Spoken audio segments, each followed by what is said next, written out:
Join me for a conversation with adventure designer and fantasy novelist, Beth Ball. Welcome to DiceGeeks.com Tabletop RPG Show. Level up your RPG campaigns by filling yourself with stories and knowledge. Explore topics from archaeology to film history to writing to literature and much, much more.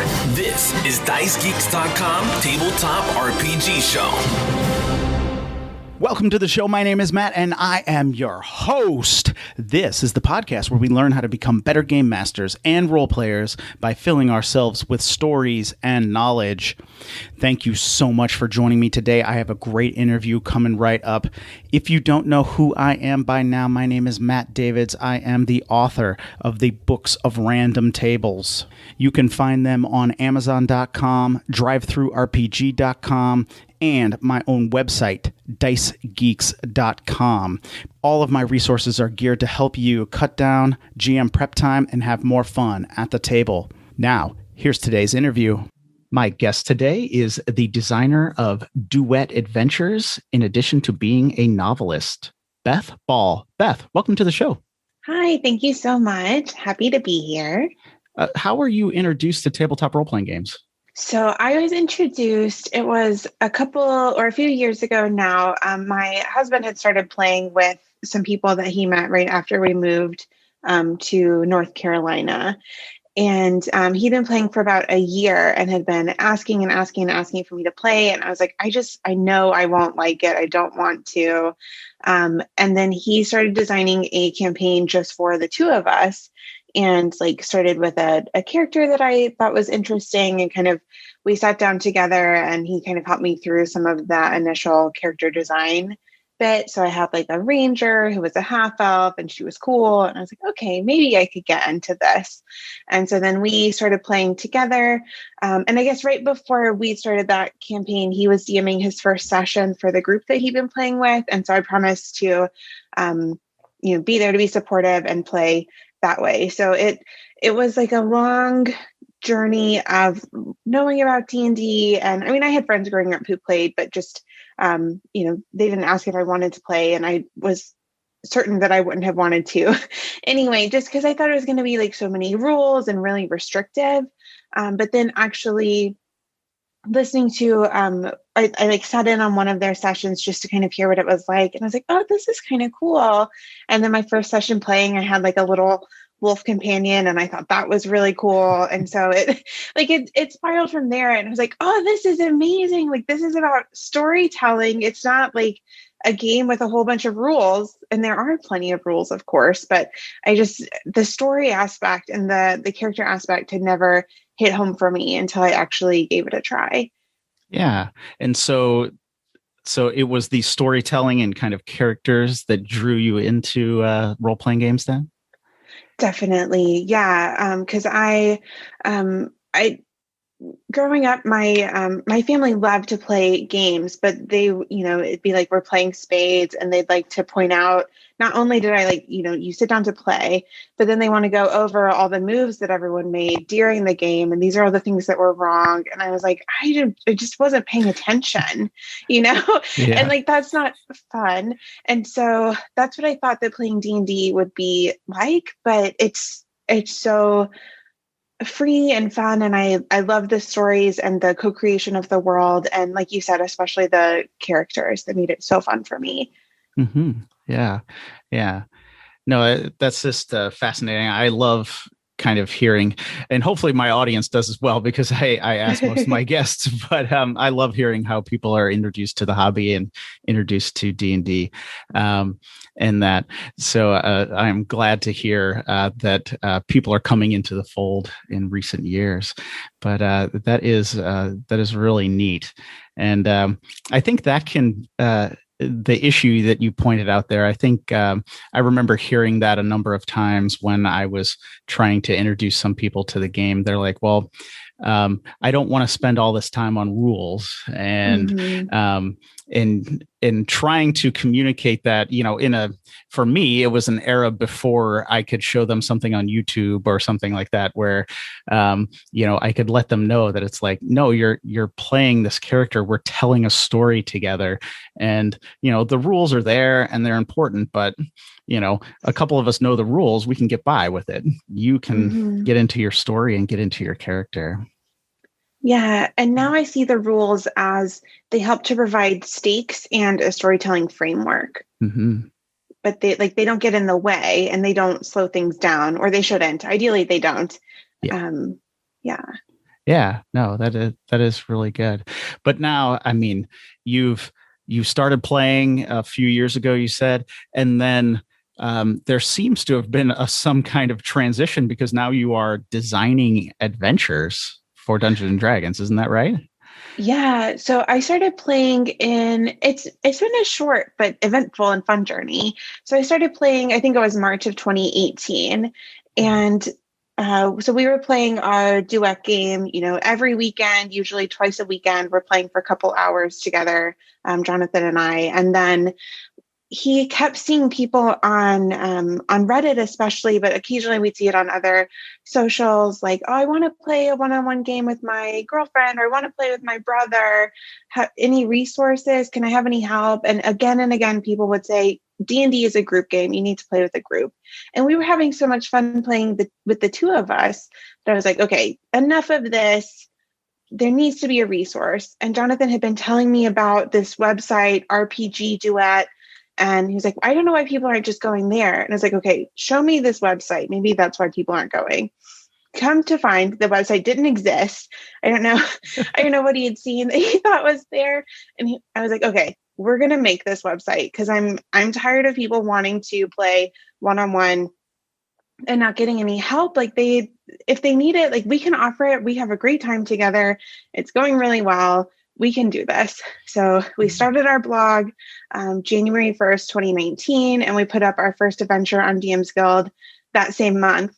And so, and Jonathan based it. It's called First Blush. It's still on DM's Guild now. And now it's part of the Crystal and Curse trilogy. So kind of an introductory adventure. And he based it on the adventure that he wrote for me to introduce me to D&D and to duet play. So it kind of goes through, you have some RP, you have a little bit of you have some skill checks, and then you have a combat, and then the story really gets started. But it kind of breaks those things down to kind of acclimate me to my character sheet. And we're like, okay, this worked really well, and we love to play together. So maybe this will help other people. And things have just kind of spiraled from there. Yeah. Yeah. And when you do hear about, duet gaming or one-on-one gaming, you do hear a lot of criticism that's saying that Dungeons and Dragons is not that. And there's always the comment that it's like, no, every party needs a fighter, a ranger, a cleric, and a wizard, in that. Well, what kind of overcoming that? I mean, what did you when you were playing, you were saying like it didn't need that group. How did you overcome kind of that idea of that you actually need minimum 4 players or something? So I think for me personally, I started playing in a duet, and so it just felt the most natural way to play. And it is really intimate, but I love that aspect of it, because I think we can get so much deeper into our characters. You never have the experience of, I heard a couple episodes ago when you were talking to Matthew Whitby, and he was talking about like people getting stuck at the doors. Yeah. You don't get stuck if there's just the two of you, because you make the decision, I'm going through the door or I'm not, and you just keep going.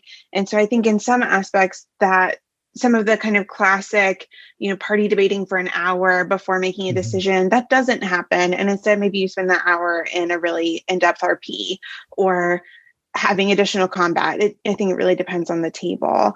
So there was that aspect. And then I think on the other side, to me, the primary reason that, at least as far as I've understood, that people have that critique is because of the way that monsters or creatures are scaled in D&D. It's kind of, there's an intention of, this CR 14 thing, your level 14 duet party is going to struggle. And so we've kind of figured out some ways to help boost the PC without making them super overpowered, but just making sure that you're kind of leaning into flexibility on behalf of the PC in a duet game. So they need to either be able to, well, they need to be able to hold their own in a close quarters combat and be effectual, at least to some extent, from range. And if they can do that, and we usually play with a GMPC, so they've got somebody to help them, they'll be fine. And so you just make adjustments as the DM. Like I feel like you would have to do at any table with whatever party, you're going to have to make some shifts and changes. And so it's just a different sort of change that you're making. Yeah, absolutely. And, I guess I should say, I first played D&D when I was 9, and I started playing other role-playing games pretty soon after that. So I played a lot of one-on-one sessions, especially when I was a lot younger, because, one friend comes over, when you're 13 or whatever, and so I played a lot of one-on-one games over the years, and a few as I've been an adult, but usually we're able to get a group together. But I always found those sessions to be incredibly rewarding because, not just for what you've been saying, like there is no hour long where the party is arguing about what to do. That just doesn't happen. The player can just make a decision, and if it's a good decision or a bad decision or whatever, they just made one, and it moves really quickly.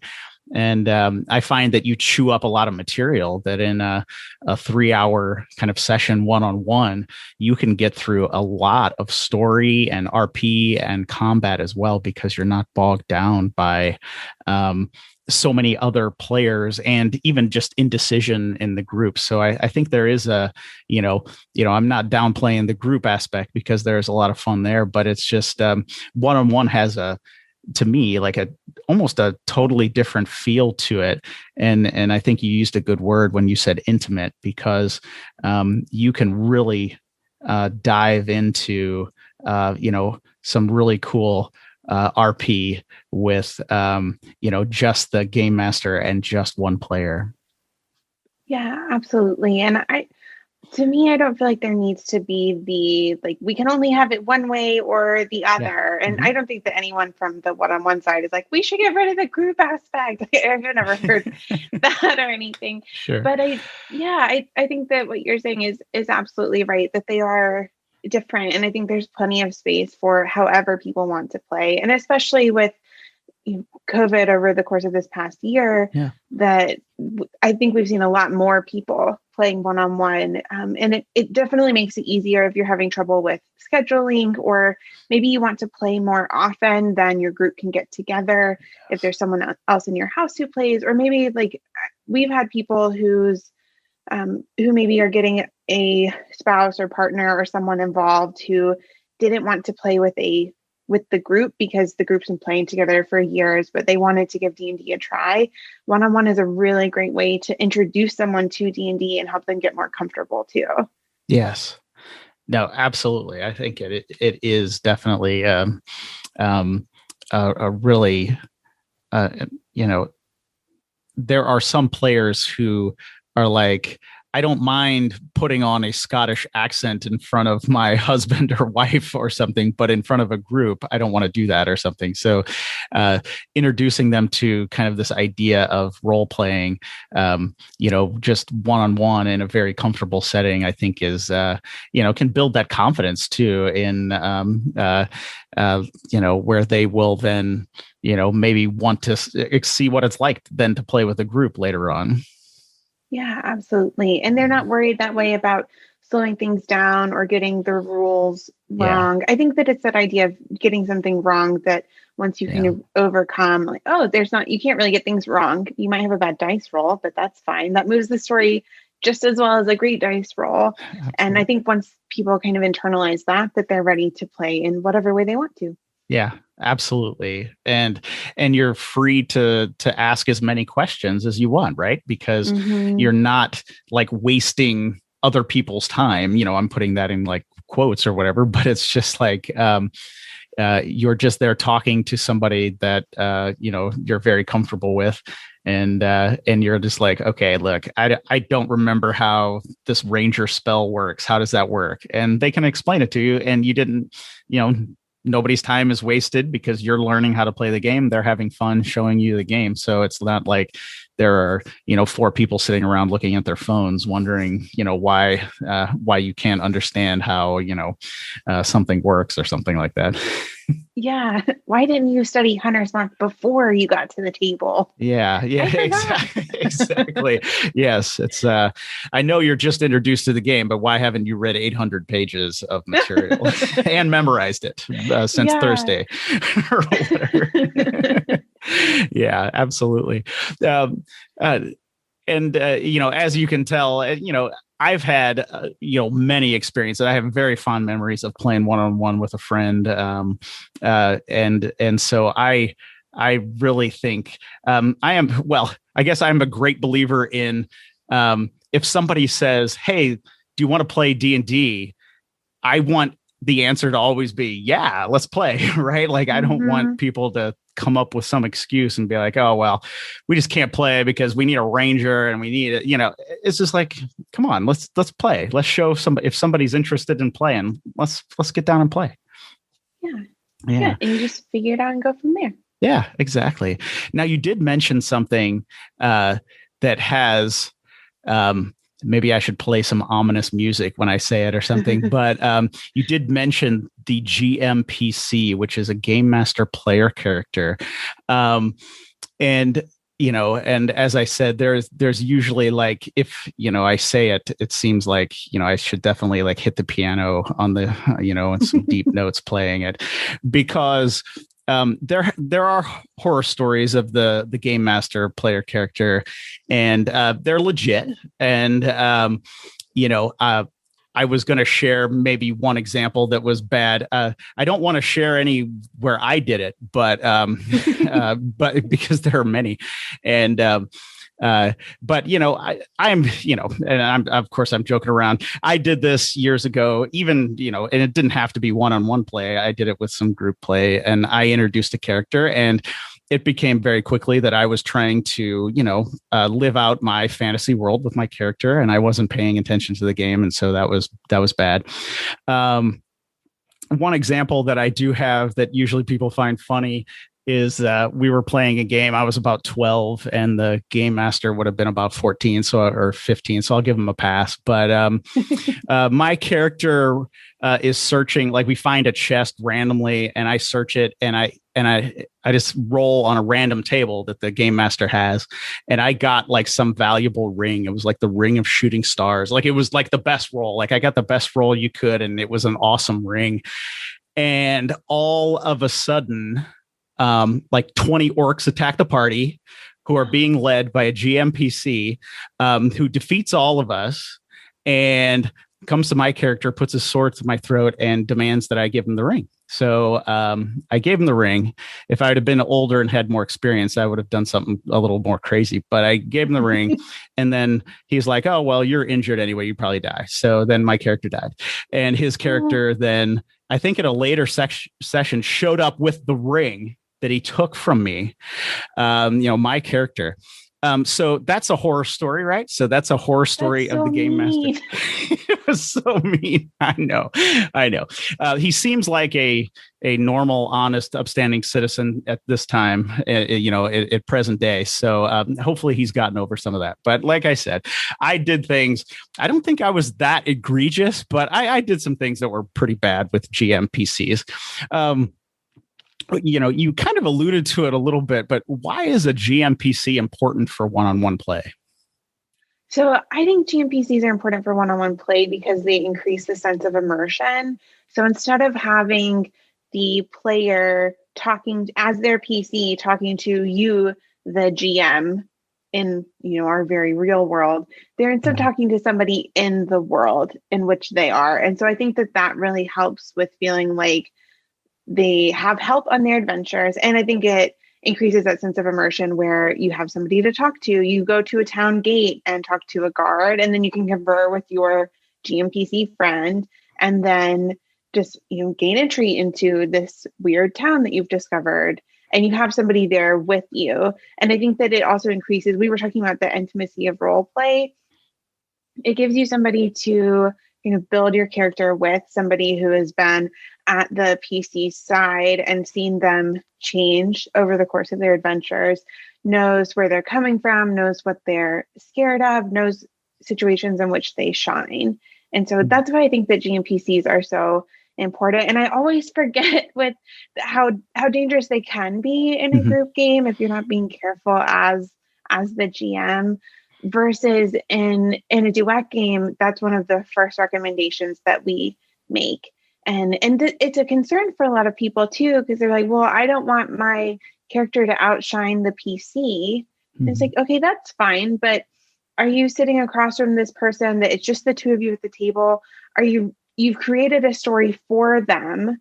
Are you really trying to create this story and the structure for their character only to outshine them at the table like a big gotcha? Like, of course you aren't.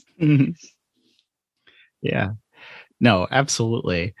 And I think, like I said, I have played quite a bit and one-on-one with certain friends. And I think one of the games that I had played a lot was a Star Wars game.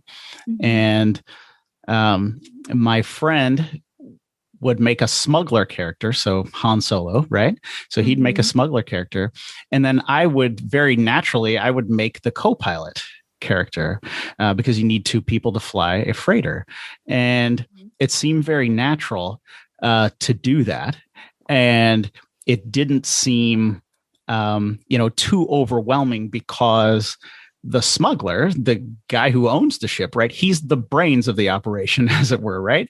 My co-pilot is along for the ride and can add some interesting banter as a friendship kind of develops between those two, and is an extra role if they are shooting stormtroopers or something. But I think kind of understanding that, and I'll ask you, perhaps understanding that the player, the player, their character is in the spotlight for some reason. Is that kind of what you're saying? Yeah, definitely. And so I like to look at it as, you're creating a story for Katniss Everdeen, not Frodo Baggins, for instance. Like, you have a single protagonist story instead of a multi-character story. And I think that does create a big shift for the GM side of things, for who are you creating the story for. It changes if we look at some of the longer running campaigns, we'll see different characters spotlighted over time. Instead, you're really revolving around just the one character. And I think that the chosen one archetype works really, really well in a duet game. And of course, there are other possibilities too, but I think that one lends itself really easily to one-on-one play, because you are focused on this one character, and the GMPC is there to help them. They're there to help them kind of achieve their destiny. Yeah. No, that is an interesting kind of way to handle it as well. The chosen one aspect. I don't think I've ever done that. So that is really interesting.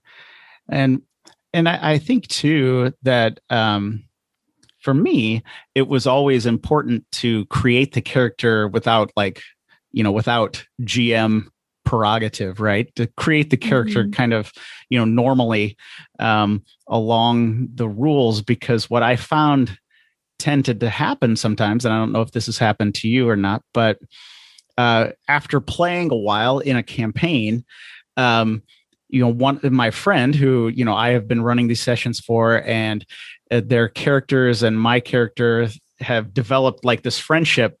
At certain points, my friend would say, wait, next week, let me run a session for your character, because there's something in his background that I really want to explore. There's something about this situation that's actually, more important about them. And so he would switch and run the game, and I would play the character that I've been playing. And that would kind of give a spotlight there and him a chance to run the game. Have you had something like that happen? Yes, and I love that you brought that up because we're huge proponents of swapping GM and player roles. To me, in a duet game, each person, so if we're looking at GMing on one side and being the player on the other, each person has kind of taken a step towards the other role in a duet game already, where the player is really helping with driving the narrative forward. And the GM, because of their GMPC or because of the way that they're crafting the world, has a lot of weight in the story while they're also dependent on the player. And so, yeah, that was actually my first session that I GM'd, was that kind of role reversal where I wanted to know more about this one character and I wanted to kind of help with this part of the world that Jonathan was a little bit stuck on. I was like, okay, I have an idea. Let me just give this a try. Because he was also, sometimes as a GM, you just need a break. And I could see that too. And so we've used extra planar adventures for that pretty often in our duet game, where we'll have an arc and then, okay, we're going to go for a romp in the Feywild and I'll GM that. Or we'll go, something along those lines, maybe visit the Shadowlands for a little bit. And the only problem I have there, because in campaigns where I'm usually the player, I think it's really hard to go from being the main PC who you are week after week after week to having that character be the GMPC for an extended period of time. Yeah. Maybe that's just an issue that I run into. We're doing it for a little bit is fine. And so I often end up leaning on a different character, or maybe they're just not very communicative during that period. But I think that's the only kind of hitch in the plan. But yeah, I love that about duet games, and that gives the player the chance to really add into the story world and get to know the person that they're adventuring with. Yeah, absolutely. And I think you're absolutely right there too, that it's if the campaign has been built around a certain character and you have been going for a while, that a switch too long would, to switch to the GMPC as the focal point for too long kind of can be disruptive. But for a session here or a 2-session arc kind of thing, I think it works really, really well. And it kind of always, well, you mentioned getting tired as the game master, needing a break. It just kind of always recharged my batteries a little bit. Like I have a session off or where I'm playing and another session where we kind of finish up. And then I feel like, okay, well, now I got a little bit more life. I enjoy these characters a little bit more. Let's kind of, let's continue with, the main story kind of thing.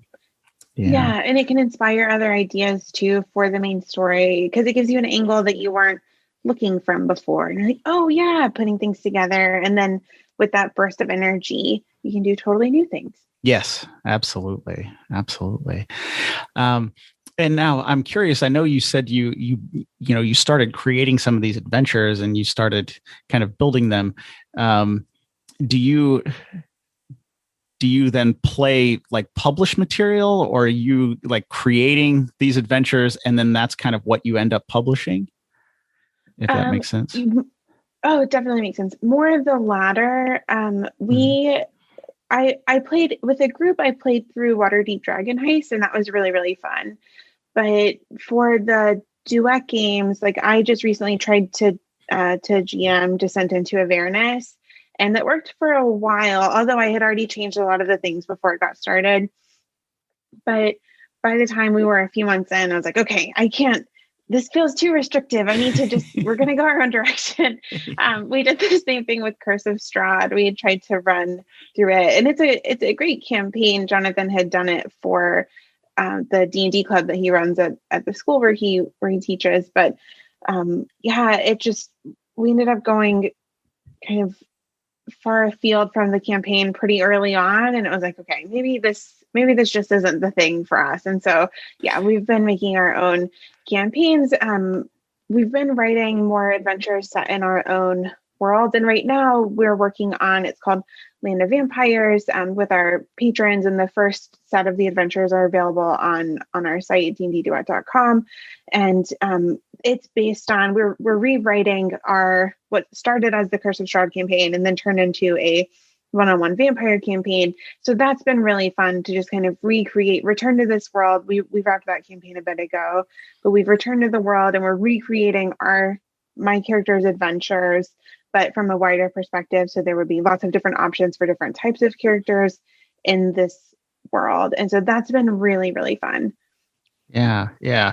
And I was going to say, don't feel bad. I ran Curse of Strahd for, I think it was like 11 or 13 months for my group.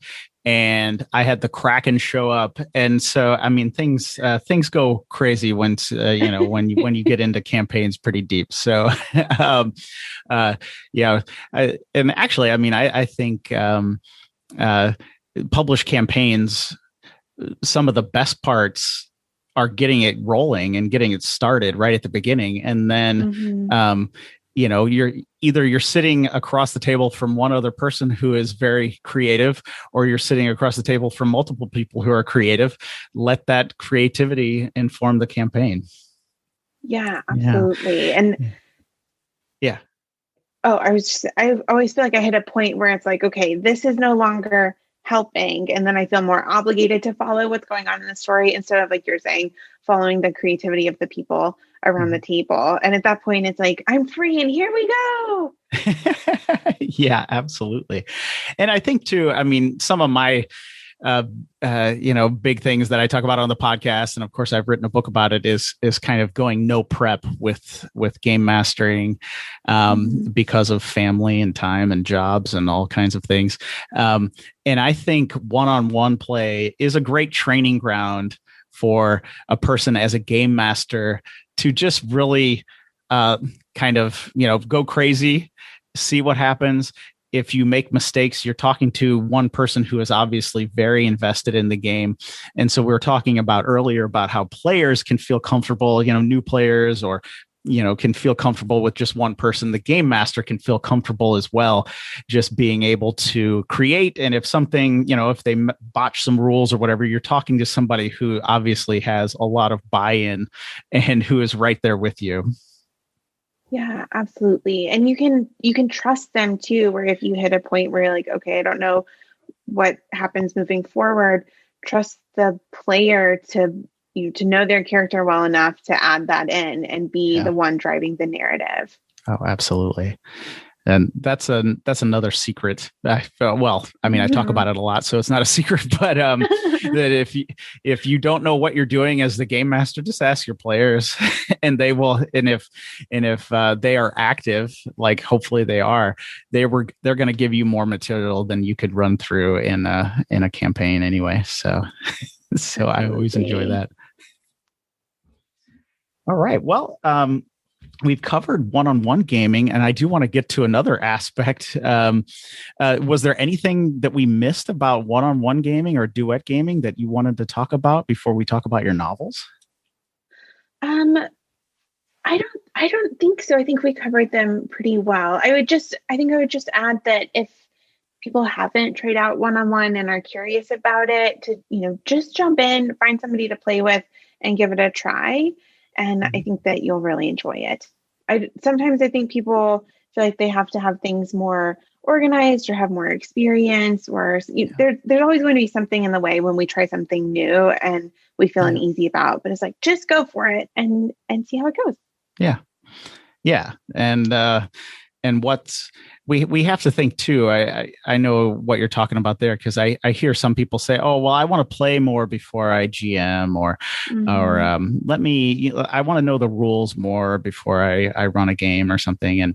And I'm just thinking, what are the stakes here, right? Like, what are if you botch mounted combat rules, what is the stake, right? Like, if it does kill a character and you made a mistake, then retcon it, right? Like, to say, oh, I botched that rule. And let's replay that scene. Like, what are the stakes, right? Like, you're not landing a fighter craft on an aircraft carrier or something, in the dark or something. We're playing a game, and we should all be having fun and realize that, as we mentioned before, I'm going to mess up my ranger spell sometimes that I didn't look at too well. So, if the game master messes up something, well, guess what? We're in the same boat. Exactly. Yeah. And as long as everybody's having fun, you did it perfectly right. Exactly. That's what Exactly. matters. Yeah, absolutely. At the end of the session, if everybody says they had fun and you enjoyed it, it doesn't matter. Yeah, it doesn't matter what the Mm-hmm. rules, what happened in the rules, or that you threw the Kraken into Curse of Strahd. Which sounds awesome. Yeah. Oh, it was awesome. It was awesome. If I do say so myself.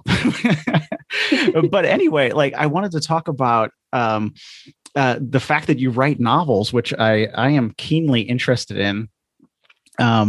Having I mean, it'll be a few months ago when this goes live, but I have completed a first draft of my own novel, which I'm not really. I know it's. I told my 6-year-old self I was able to tell my 6-year-old self that I finally did it. So there. That's so good. I love that. Yeah. So I was like, I wrote one. I don't know if it's good yet, but we'll see. It needs a lot of work. But so not too many details on that yet, because I don't know what place I'll be at when this goes live or whatever. But I did want to talk about novels. Now, is this something did you always want to be a novelist? Were you a novelist before you started playing D&D, or how did that all work? So I had always wanted to be a novelist, kind of like you said, talking to your 6-year-old self. I think I've always been a storyteller, and novels were one of the ways that I felt growing up. That was where I found people that I felt like understood me, or that helped me understand the world better. And I wanted to create that same thing for other, for other people as I got older. Like I want to kind of add into this really thoughtful, lovely ecosystem of stories and storytellers that help us make sense of the world and help us feel seen and understood in a way that I feel like most other things can't. There's something special about novels in particular. And so I'd always wanted to be a novelist, and I had been an aspiring novelist for a while, but I could never get very far into the novel.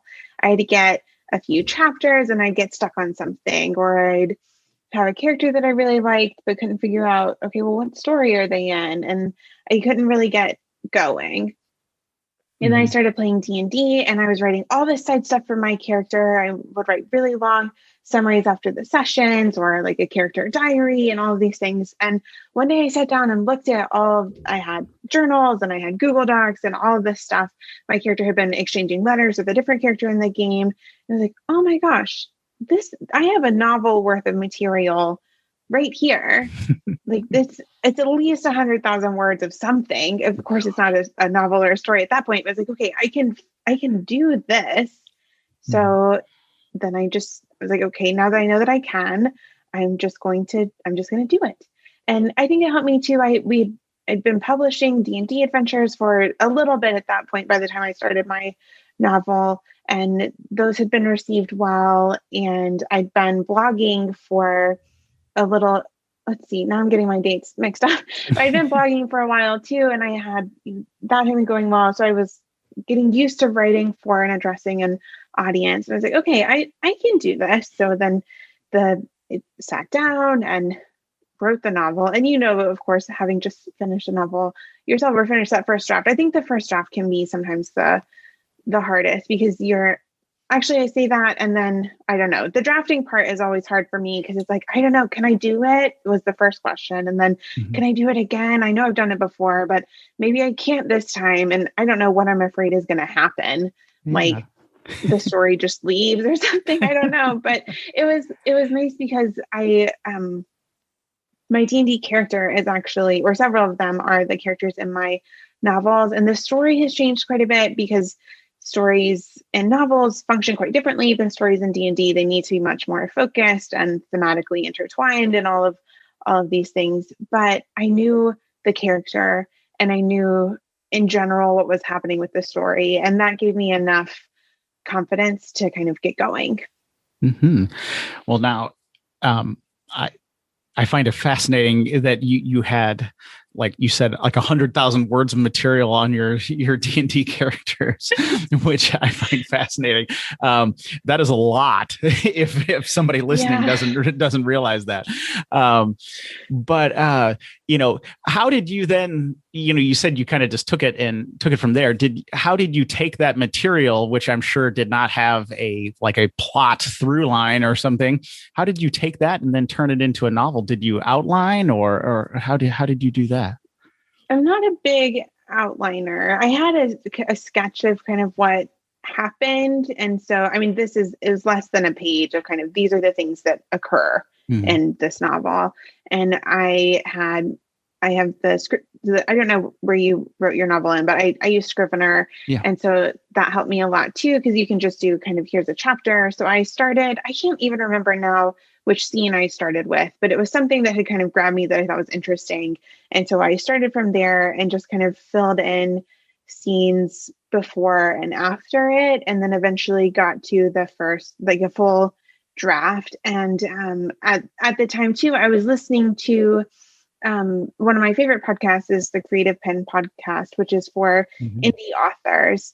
So people who self-publish, and about the professionalization in that space, how to get an editor, how to get and work with an editor, all of those sorts of things. So I was learning a ton while I was also writing my novel and studying my craft, and just like, okay, I need to just get this story. So I found an editor I wanted to work with after I had the full draft. And I know let me go back to your question about how did the draft come to be? I set a word goal limit or a word goal of like 120,000 words, I think, and just kind of figured out, okay, I'd like to be done by this date. So I need 2,000 words a day during the week or something like that as I was going. And that kind of helped drive me forward to finishing that first draft. And I still have my little chart from, these are my weekly goals, and I would write in the words added each day. So I still have that hanging on my wall, right beside my office, to kind of remind me, like, it's been a fast journey and a really exciting one to kind of achieve this dream that I've had for forever, that I for so long didn't believe that I could do, to where I think it's really important for us to recognize after we've achieved something, it's so easy to just skip on to the next thing. But like, no, you did a thing that's awesome. To kind of pause there. Yeah. That's fascinating. And I think some of the stuff you mentioned obviously resonated. I use Scrivener as well. And I think that really helped me. It really helped me visualize the story more than I had been able to in the past. Like, and I guess I should mention too, I had been an independent filmmaker kind of in years past, and I studied screenwriting in college. So I like to think I'm pretty good at holding complex stories in my head. And also I've been running role-playing games since I was 9. So I love storytelling, and so, but the Scrivener, being able to put it kind of out there, in the folders and in scenes and in chapters and stuff, really helped me kind of see those. And now, I can't really say I'm not an outliner or I am an outliner, because I've only done one, but I really outlined this one. I had like a 6-page outline, and I just used those as like parts and chapters. And I think that really helped me again, because I kind of was the same way. I had just written kind of 2 or 3 scenes that had just like come to me before I had really gotten serious about it. And so I was able to plug those in and then write to them on the front or back, right? And kind of write to them.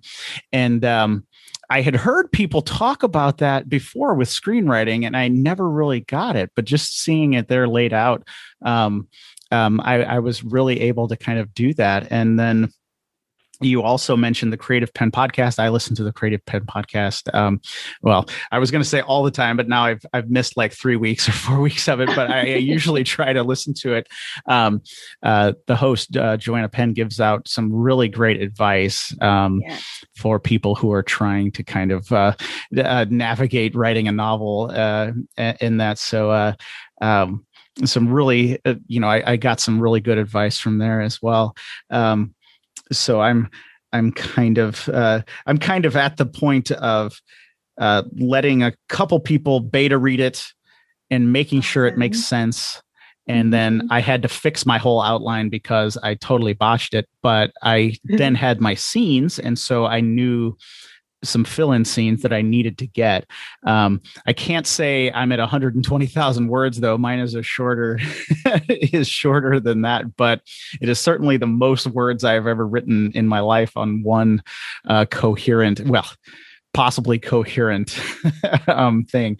But that is, that is really interesting, hearing your process there, and that you use Scrivener, and that you listen to the Creative Pen podcast. So that was interesting. I know there's probably somebody out there, before we talk about maybe your novels specifically, because I want to hear what they're about and what genre and things like that. But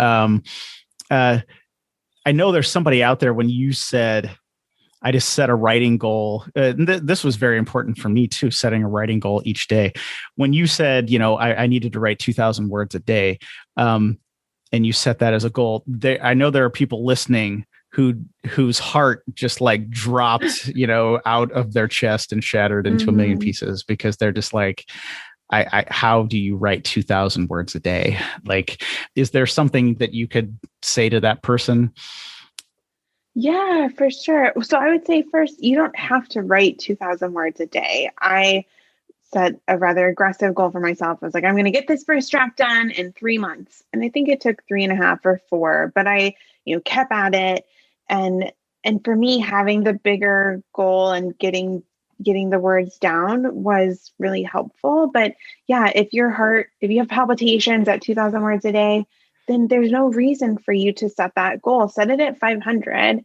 And then let's say you write 750 or 502 or 1,000, you still met your goal. Yeah. Or even if you don't, if you want to set like I want to write every day, that would be awesome. Maybe you just write a couple paragraphs.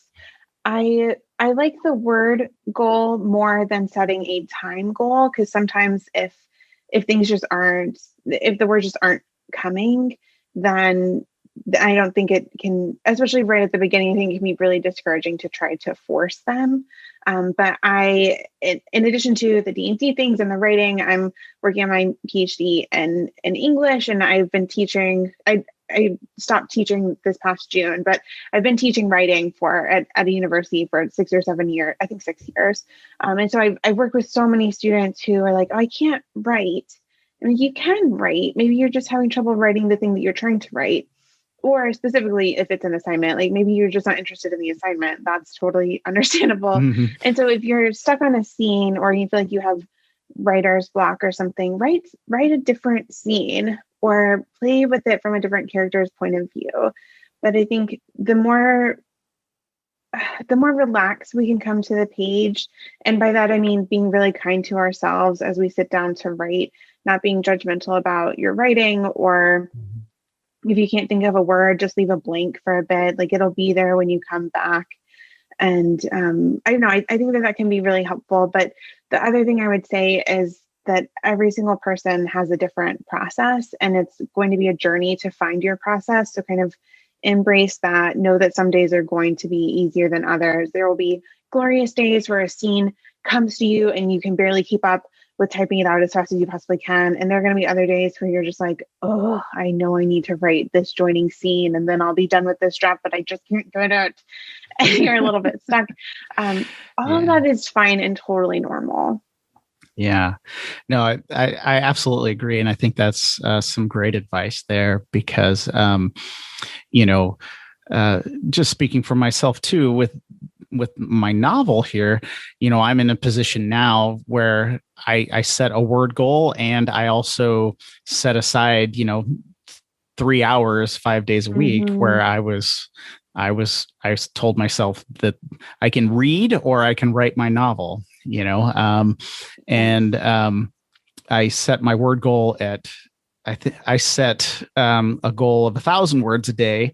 And I think I only hit that like a few days. I think I only really hit that goal a few days. Now, I did have one day where in that 3-hour period, because I had to stop, I did write like 3,000 words in one day, right? Like, so there was one day where it worked, and, and then the day when I was all sad, right? I wrote like, 202 or something, words or whatever. But like,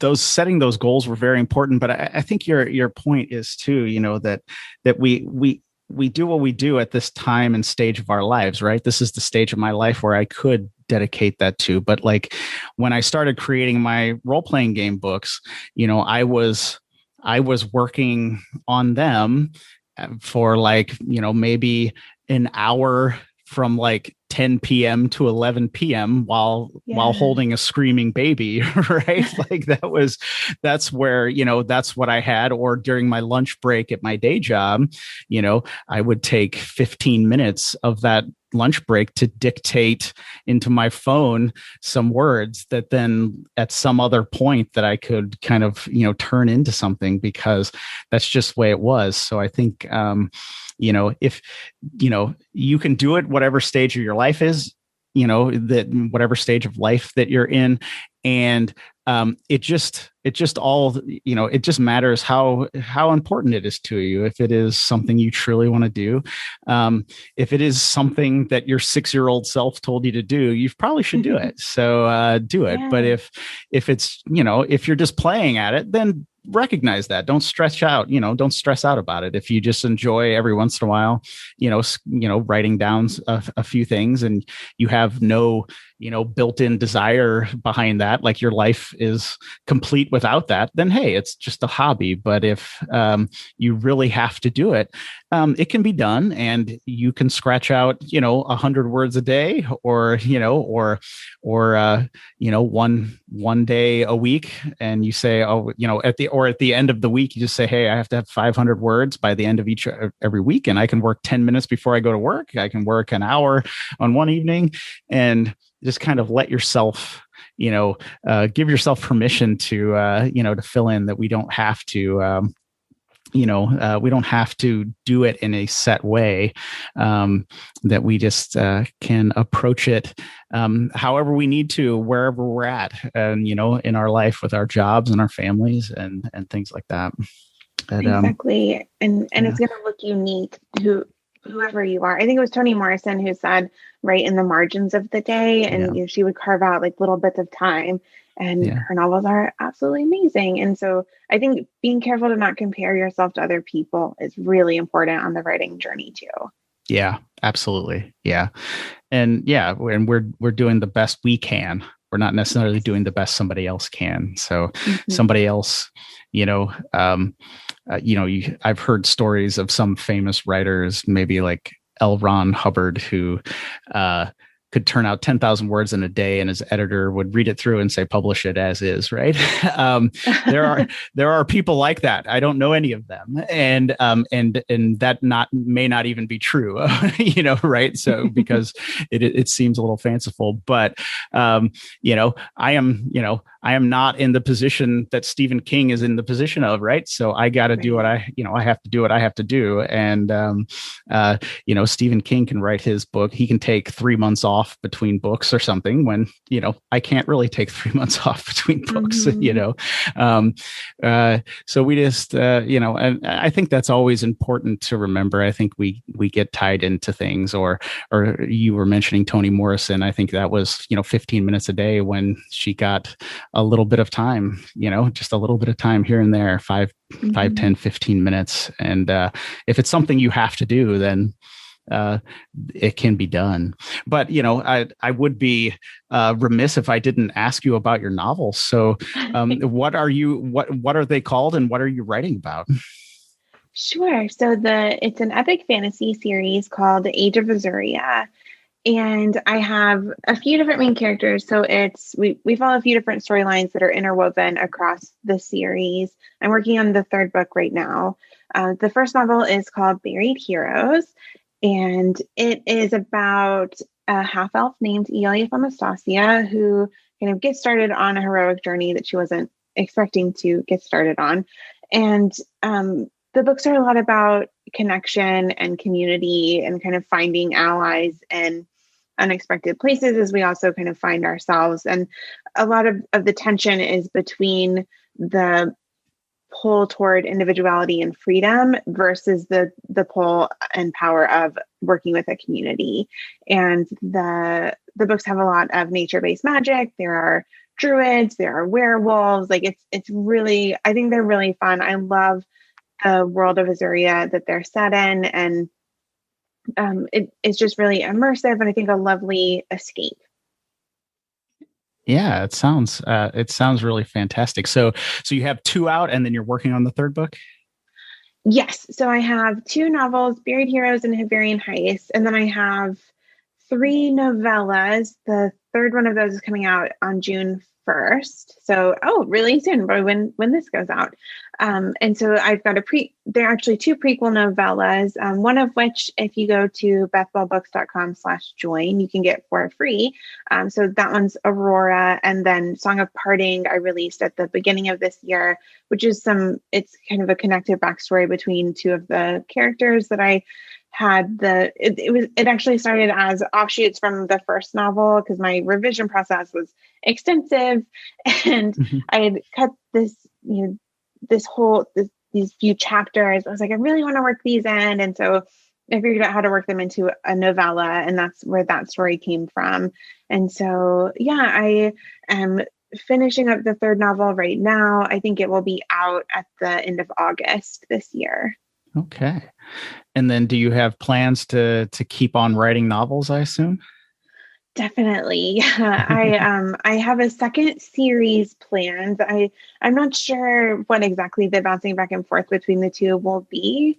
But so the second series is going to take place 5,000 years before the current series that I'm working on. So the same world, but a whole bunch of changes have taken place over the course of the series. And I know what's going to happen in the next few Age of Azuria novels. And then beyond that, I have, you just have kind of inklings of where things are headed. So I've got through, I think, novel 6, at least with most of the storylines, I know kind of what's going to happen.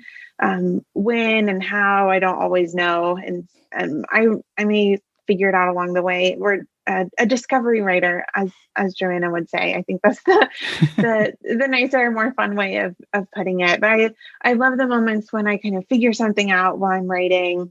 Those twists that surprise you along the way, I think, can be so fun and exciting, because if it surprises me while I'm writing it, it's going to surprise people while reading it. And I think that can be a really fun and pleasant experience.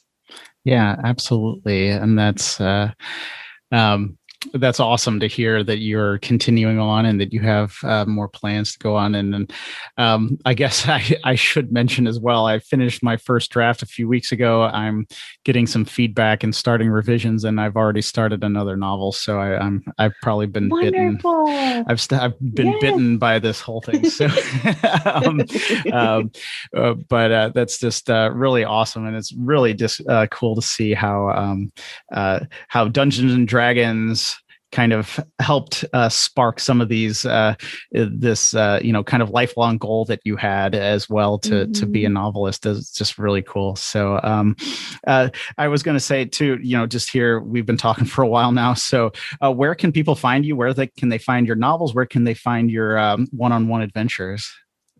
Sure. So they can find me on bethballbooks.com for my fiction, and on Instagram at Beth Ball Author.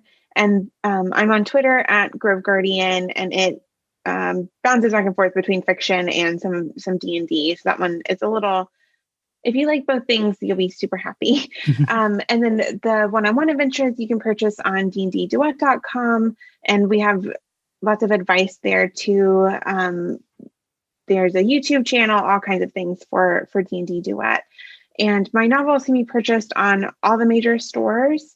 I actually just made Buried Heroes free for whoever wants to read it. So if you want to kind of dip your toes in and try out the series, basically no barrier, try out Buried Heroes. It should be free on your favorite store. And those are worldwide availability for those. And then the series continues with Hungarian Heist. So yeah, I think that's all the places. All right. And for anybody who's listening right now, I will make sure that I will post those links to Beth's website, to her novels, to the one-on-one adventures. I will post those in the show notes for this episode at dicegeeks.com. So you can head over there and find those links so you can find those novels and those adventures. Well, Beth, it was a fantastic conversation. Thank you so much for joining me today. Of course. Thank you so much for having me. All right, there you have it, guys. It was a ton of fun to talk to Beth today, and I hope you learned a lot about one-on-one gameplay as well as novel writing. I hope you indulge me a little bit as I went into some of my recent experiences writing my own first draft of a novel. As I mentioned in the episode, I have provided links to Beth's adventures and her novels in the show notes for this episode at dicegeeks.com. So if you're listening right now, head over there when you get a chance and check those out. Beth has some incredible adventures and novels. All right. If you want some free stuff, head over to dicegeeks.com/free. You'll get 10 free dungeon maps. You'll never miss an episode of this show. And each and every Friday, you'll get an email update from me letting you know what's going on in the world of Dice Geeks. Guys, if you like this show, please consider supporting it in some way. You can like, subscribe, rate, review wherever you are listening to this podcast. Those things help the show immensely, and I would greatly appreciate it if you did one or more of those things. Also, if you are a super fan, you can support this show financially at patreon.com/dicegeeks. Every backer on Patreon lets me know that I should keep making this show happen each and every Wednesday. Now, guys, I thank you so much for listening, and until next week, keep gaming.